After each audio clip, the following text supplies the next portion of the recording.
Kalau si penjual main serok begitu aja, kita lihat ada lebihnya, lalu dengan lebihnya itu langsung dimasukkan ke kantong plastik kita, seret gitu. Salam damai sejahtera saudara-saudaraku yang terkasih, pencinta firman Tuhan. Berjumpa kembali dengan Bible Learning with Father Joseph. Saudaraku, apa kabar Anda hari ini? Apakah hari ini, kemarin, minggu kemarin, 3 bulan terakhir, atau sepanjang hidup kita sudah berjuang menjadi pribadi-pribadi yang baik, menjadi orang baik? Saudaraku, apakah Anda tahu dunia akhir-akhir ini sedang kekurangan orang-orang baik? Nah, dalam teks kitab suci, ternyata orang baik, orang yang selalu bermurah hati, sering menolong orang, bisa berempati kepada orang, ternyata mereka-mereka ini, kata Tuhan Yesus, adalah orang yang selalu melihat kebaikan-kebaikan Tuhan dalam hidupnya. Orang-orang baik akan mengalami kebaikan Tuhan. Orang-orang baik akan dibalas oleh Tuhan. Orang-orang baik akan dipelihara oleh Tuhan. Nah, saudaraku, untuk bisa menjelaskan sebuah teks kitab suci yang kadang-kadang susah untuk dibayangkan, susah untuk dipahami, di depan saya ini ada sebuah alat peraga yang ada hubungannya dengan teks yang mau saya bahas pada hari ini. Di depan saya ini ada beras. Tadi saya pinjam dari ibu dapur. Sebetulnya ibu dapurnya mau masak, saya ambil dulu berasnya. Nah, saudara-saudaraku, saya tanya kepada Anda, andai kata ini satu alat pengukur, lalu kita pergi ke pasar tradisional, bukan yang di minimarket ya, karena kalau ke minimarket, kalau beli beras itu biasanya udah dibungkus-bungkus 1 liter atau 1 kilo, 2 liter atau 2 kilo gitu ya. Nah, andai kata ini satu alat pengukur, saya nggak pakai ini karena besar sekali. Lalu kita bilang kepada si ibu penjualnya, tolong saya mau beli beras segini.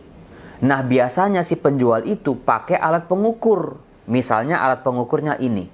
Lalu si penjual biasanya kan mengambil beras dari karung atau dari tempatnya.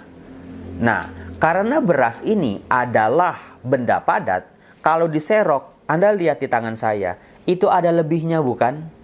Para penjual biasanya menyingkirkan yang lebih itu dengan sebuah alat seperti ini. Contohnya, seret.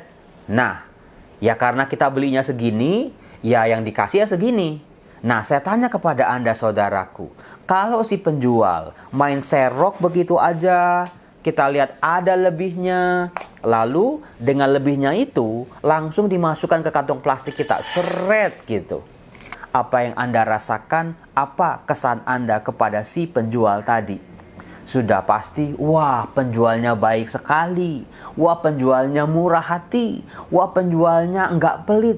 Besok-besok saya yakin kalau Anda beli beras lagi, pasti balik ke tempat itu. Betul? Karena Anda merasakan, wah nggak rugi lah beli di situ. Si penjualnya nggak hitung-hitungan, tetapi dia murah hati. Nah, saudara-saudaraku yang terkasih, itulah yang dialami oleh orang-orang baik. Sepanjang hidupnya, dia akan selalu mengalami kemurahan Tuhan. Nah, bagaimana teksnya kita temukan dalam kitab suci? Silakan Anda buka Injil Lukas bab 6 ayat 36 sampai 38. Nah, saudara-saudaraku, kalau ada kitab suci di tangan Anda, mari kita baca bersama-sama karena pendek hanya 3 ayat. Lukas bab 6 ayat 36 sampai 38. Ini isinya bagus sekali. Yesus berkata kepada murid-muridnya. Stop sampai di situ. Oh, sekarang kita sedang membaca Yesus yang sedang mengajar. Kepada siapa? Bukan kepada orang banyak, tetapi kepada para muridnya. Yesus berkata begini, hendaklah kamu murah hati. Kalau kita baca kitab suci, kita menemukan kata kamu.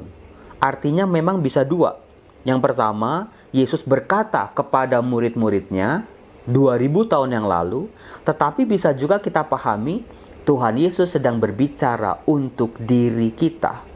Tuhan sedang berpesan buat kita, masing-masing dari kita, hendaklah kamu murah hati. Oh, berarti saya dalam hidup saya sebagai pengikut Kristus, saya harus bisa bermurah hati. Nah, problemnya, murah hati yang seperti apa? Apa batasannya? Apa contohnya? Apa patokannya? Tuhan Yesus kalau mengajar sangat jelas. Dikatakan, hendaklah kamu murah hati sebagaimana Bapamu adalah murah hati. Oh, berarti patokan ideal, contoh, teladan untuk kita bisa bermurah hati, patokannya adalah Bapa di surga. Jangan jadikan manusia sebagai patokan, karena sesempurna-sempurnanya manusia, dia pasti punya keterbatasan. Nah, dari situ, kalau kita patokannya adalah Bapa yang murah hati, kita tidak akan pernah dikecewakan. Dilanjutkan di ayat 37. Janganlah kamu menghakimi, maka kamu pun tidak akan dihakimi. Di sini Tuhan Yesus memberikan sebuah contoh seperti apa sih orang bermurah hati? Apakah orang bagi-bagi duit, bagi-bagi makanan, bagi-bagi nasi kotak di jalan-jalan? Apakah itu termasuk yang bermurah hati? Apakah itu saja buang-buang duit seperti Crazy Rich? Ternyata tidak hanya sebatas itu. Salah satu ungkapan orang bermurah hati adalah dia tidak main hakim sendiri, dia tidak mudah menghakimi. Sebetulnya saudaraku, ajaran Yesus itu sangat sederhana, sangat jelas. Seringkali dalam hidup kita seringkali dicap oleh orang-orang di sekitar kita. Seringkali mereka itu seenaknya menempelkan cap-cap di jidat kita. Kita itu males, kita itu brengsek, kita itu sombong, kita itu suka pamer. Mereka nggak pernah tahu apa yang kita gulati. Pasti kita mengalami perasaan yang tidak enak ketika kita dihakimi semena-mena. Nah, Yesus mengajarkan kalau kita tidak mau digituin sama orang lain, jangan menghakimi orang lain juga. Sederhana bukan? Kemudian dilanjutkan, dan janganlah kamu menghukum, maka kamu pun tidak akan dihukum. Nah, saudara-saudara, ini seringkali terjadi dalam kehidupan kita. Hukum-menghukum itu urusannya pihak berwenang, termasuk juga hukum-menghukum itu urusannya Allah. Tetapi karena kita disakiti, perasaan kita terluka, kita dirugikan, kita dilukai, seringkali manusia tergoda untuk membalas. Salah satu balasannya adalah kita menghukum balik mereka yang pernah merugikan diri kita. Bahkan tidak jarang ketika kita menghukum, hukuman yang kita berikan itu sangat berat, jauh lebih berat daripada pelanggaran yang pernah mereka lakukan. Hukum memang harus ditegakkan, tetapi jangan sampai rasa sakit hati, kekecewaan, amarah membuat kita menghukum orang lain dengan sewenang-wenang. Itulah yang bahaya dalam hidup kita sebagai orang beriman. Seolah-olah kita memposisikan diri sebagai Tuhan yang berhak menghukum mereka-mereka yang salah. Kemudian dilanjutkan, ampunilah maka kamu akan diampuni. Saudara-saudara, dari kalimat ini kita disadari bahwa kita ini masih jauh dari sempurna. Selain orang-orang pernah berbuat salah kepada kita, ingat kita juga sering sekali berbuat salah kepada orang-orang di sekitar kita. Kepada anak, kepada orang tua, kepada pasangan hidup, kepada rekan kerja, kepada sahabat. Karena kita belumlah sempurna. Nah, ada kalanya kita menyakiti orang lain secara sadar maupun tidak sadar. Kalau kita mau diampuni oleh orang lain, mau diampuni oleh Bapa di surga, kita juga harus belajar mengampuni. Dari rangkaian nasihat yang diajarkan Yesus kepada kita ini, sebetulnya kita mau disadarkan bahwa sebagai orang beriman, memang kita rajin berdoa, memang kita belajar berbuat baik, tapi jangan sampai kita merasa diri paling benar, paling suci, gak bisa dikritik, gak bisa diomongin, akan marah, akan kecewa ketika kita dijahatin oleh orang lain. Itu yang harus dihindari. Caranya adalah dengan belajar menjadi pribadi yang murah hati seperti Bapa adanya. Dilanjutkan, berilah maka kamu akan diberi suatu takaran yang baik dan dipadatkan, yang digoncang dan yang tumpah keluar akan dicurahkan ke dalam ribaanmu. Nah, ini tadi berkaitan dengan alat peraga tadi. Lihat saudaraku, tadi Anda melihat beras yang lebih membumbung di atas takaran, digoncangkan, dipadatkan. Nah, tumpahannya itulah yang juga diberikan buat kita.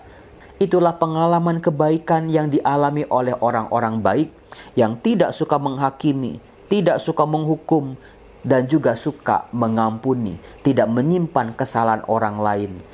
Maka dari itu saudaraku, kalau kita mau merasakan kebaikan dari orang lain, dari Allah sendiri, belajarlah berbuat baik. Dikatakan, sebab ukuran yang kamu pakai untuk mengukur akan diukurkan kepadamu.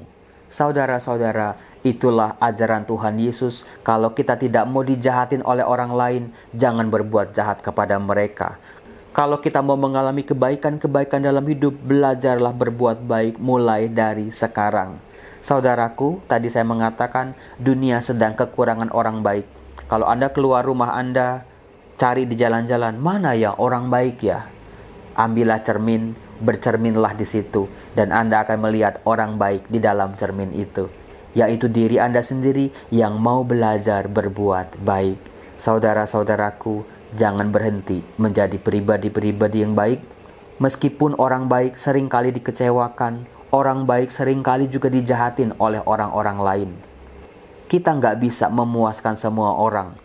Kita berbuat baik sama orang, memang ada yang senang, tetapi ternyata ada juga yang nggak senang. Kita foto lagi jalan-jalan, kita pasang di media sosial, ada aja yang nggak suka. Seringkali kita kan berpikir, duit saya, media sosial juga media sosial saya, waktu-waktu saya, hidup-hidup saya. Ketika posting foto di media sosial, lagi santai-santai di Bali, ada aja orang-orang yang sirik. Nah, saudara-saudaraku, memang menjadi orang baik itu penuh tantangan, tapi jangan pernah berhenti berbuat baik. Salam damai sejahtera, Tuhan Yesus memberkati. Salam. Bible Learning with Father Joseph. Biarlah sabdanya membakar hatimu. Dan biarlah inspirasi Roh Kudus turun atasmu.